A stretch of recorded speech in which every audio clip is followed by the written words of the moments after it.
habis meeting, planning buat ke Hong Kong. Gimana ya? Maunya sih secret dulu. Tapi oke deh. Jadi gini, ada brand sepatu remaja dari Hong Kong pengen di-endorse sama Maya. Pemotretannya sih sekitar 2 minggu. Gimana? Oh, doain aja. Semoga semuanya lancar. Soalnya Maya pengen sekalian jalan-jalan ke Eropa. Pengen lihat-lihat kampus yang di sana. Maya kan bentar lagi juga lulus SMA. Kuliah di Indonesia. Kita lihat nanti aja deh ya. Apa?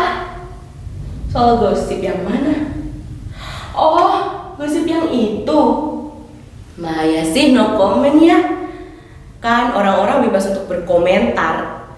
Maya juga nggak bisa ngatur-ngatur apa yang orang lain pikirin tentang Maya. Maya mah nyantai-nyantai aja. Iya ya.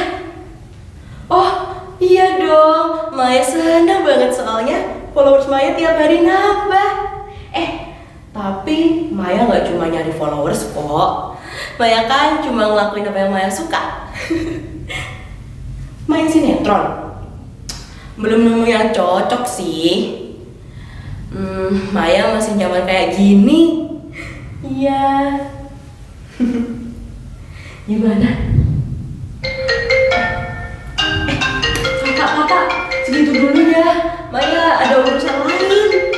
Maaf ya. Sorry. Thank you. Bye. Halo, Mbak Lucy. Iya Mbak Lucy. Tadi manajemen Maya udah ngomong kok soal kontraknya. Iya. Tadi juga sekalian meeting. Brandnya beda kok.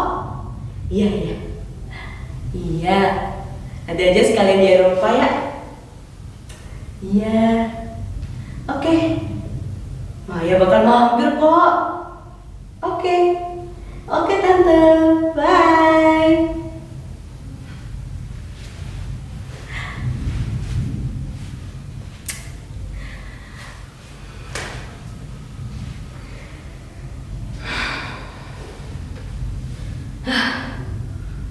Sebenarnya untuk apa sih semua kepura-puraan ini?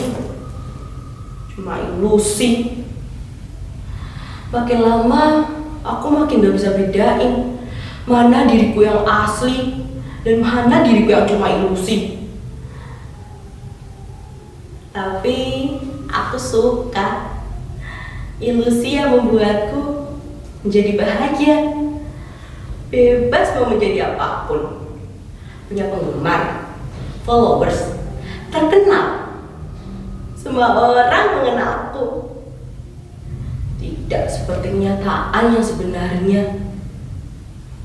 Makin lama aku makin percaya. Meski aku tahu kalau semuanya itu palsu, pura-pura. Dan lama-kelamaan aku semakin tidak bisa keluar. Aku jadi ketagihan ketika aku kembali ke dalam diriku yang sebenarnya. Aku merasa menjadi orang asing. Semua orang meninggalkanku. Tak bisa lagi aku berbaur dengan siapapun.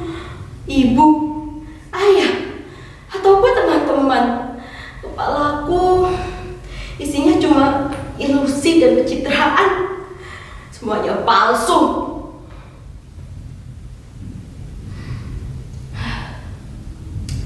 Sebenarnya aku sudah capek menjadi orang yang bukan diriku. Tapi aku ngotot kalau itu adalah diriku.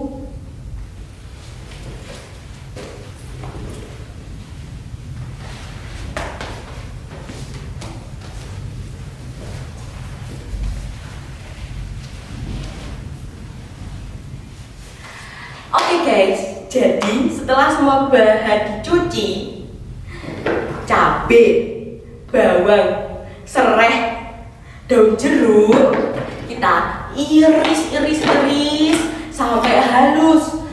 Habis itu kita masukin ke dalam mangkok. Nah, setelah itu jangan lupa dimasukin gula, garam, dan juga air jeruk nipis.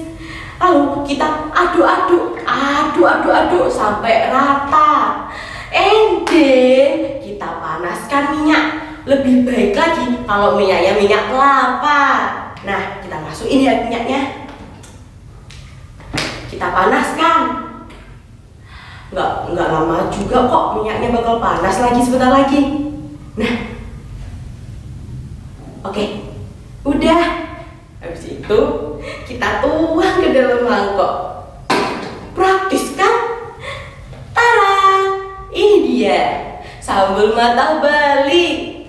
Jadi guys, nggak semua sambal itu cuma diulek-ulek. Ada juga yang diiris-iris seperti sambal mata Bali dan juga sambal dabu-dabu Manado yang baru aja kita buat. Nah, jadi segitu dulu ya konten mengenal Indonesia lewat sambal.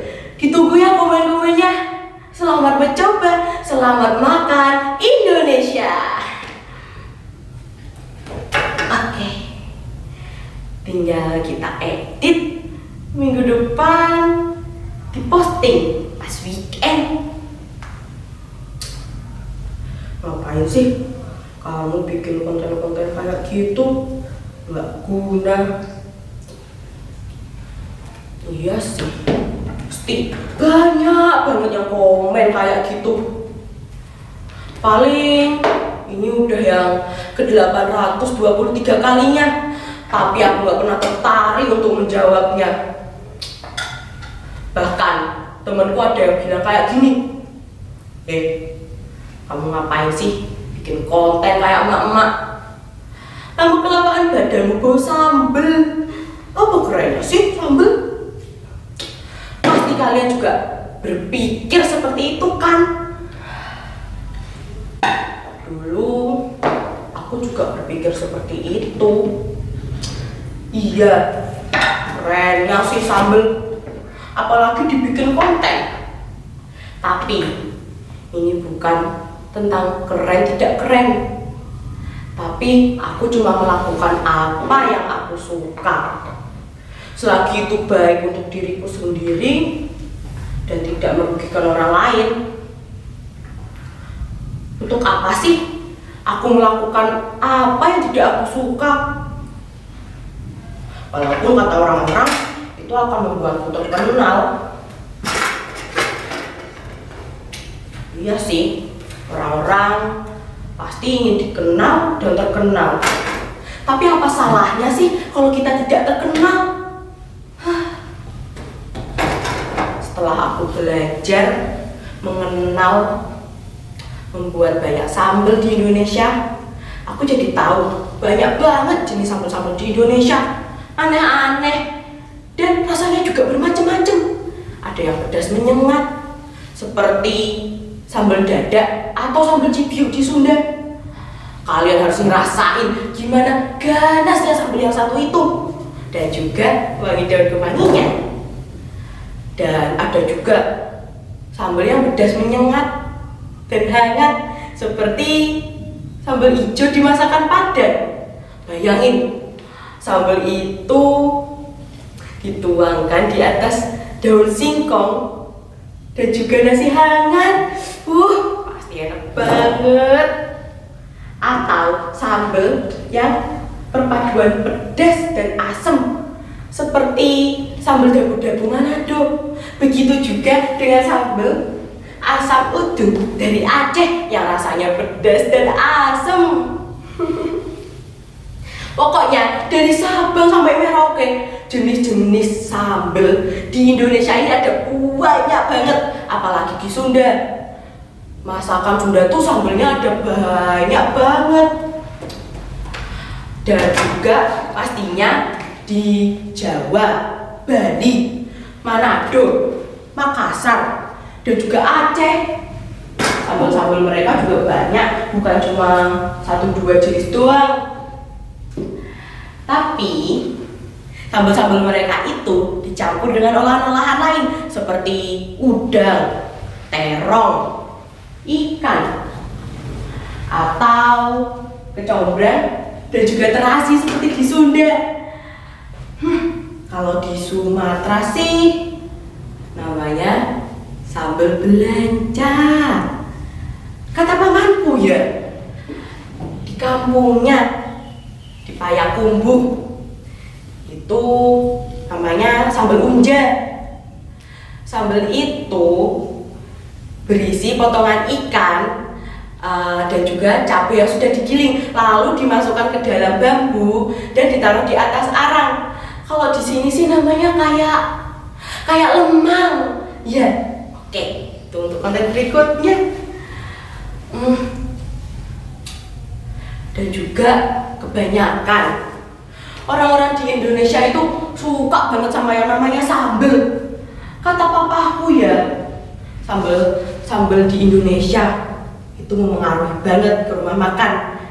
Katanya itu kuncinya. Kalau sambalnya enak, makanannya juga pasti enak. Dan setelah aku membuat banyak macam sambal, aku jadi tahu kalau sambal itu bukan cuma sambal, tapi juga berhubungan dengan alam dan juga budaya di mana mereka tinggal. Misalnya di dataran tinggi atau pegunungan, sambal mereka itu lebih banyak jenisnya ketimbang yang ada di dataran rendah atau pesisir. Jenis sambal mereka lebih pedas, sedangkan sih yang ada di dataran rendah, sambal mereka itu lebih ke pedas yang bercampur asam atau manis. Bahan mereka sih kebanyakan diiris-iris. Tapi ya, orang-orang di medsos itu aneh-aneh. Salah satu keanehannya, ya menganggap aku aneh. Kok bisa orang-orang dinilai dari jumlah followersnya? Bahkan ada yang rela menjual akun-akun dengan jutaan followers. Tapi ya, sebenarnya aku sudah terlanjur sakit hati. Bukan karena komen-komen yang ada di kontenku, tapi karena laki-laki yang mengomentari pakaianku, model hijabku, bahkan sampai bentuk tubuhku. Kata mereka sih gini, gitu dong kamu, kan kelihatan makin seksi dan cantik. Banyak banget yang komen kayak gitu, bahkan ada yang lebih parah. Tapi aku nggak pernah mau jawabin konten yang kayak gitu. Soalnya semakin aku marah, semakin mereka menjadi-jadi. Aku bisa saja mengabaikan komentar-komentar pada kontenku, tapi tidak dengan yang satu itu. Mereka, bagaimana bisa mereka setelah berkomentar seperti itu lalu merasa biasa-biasa aja? Bahkan aku tidak tahu juga mengapa aku merasa sakit hati, bahkan sampai sekarang. Padahal aku cuma mau menjadi diriku.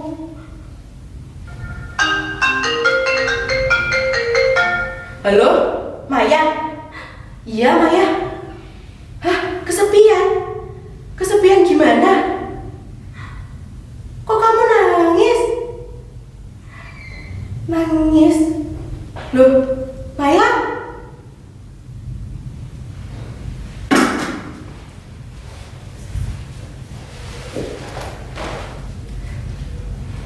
Hai, sorry ya. Tadi sih habis meeting, planning buat ke Hong Kong. Pemotretannya sih di sana selama 2 minggu. Soalnya ada brand sepatu remaja Hong Kong yang pengen di-endorse sama Maya. Iya. Gimana? Aku capek menjadi orang yang bukan diriku. Tapi aku mau tahu kalau itu adalah